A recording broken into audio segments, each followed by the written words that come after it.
Oke teman-teman, sekarang saya akan memberikan video ya. Ini adalah solder untuk aki.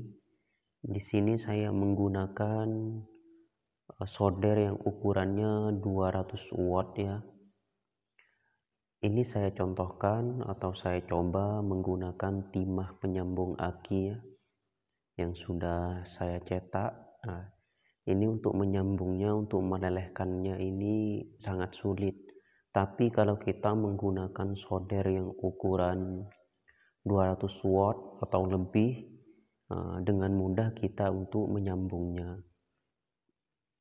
Oke teman, kalau ada yang berminat, ya silahkan dibaca deskripsi di bawah video ini.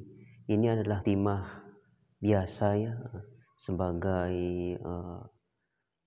untuk penyambung juga. Ya, saya coba ya.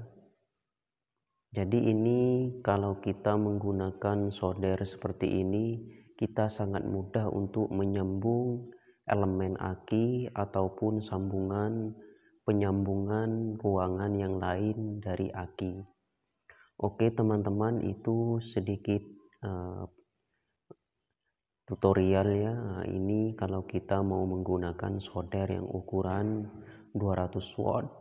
Bila berminat silahkan dibaca di bawah deskripsi video ini.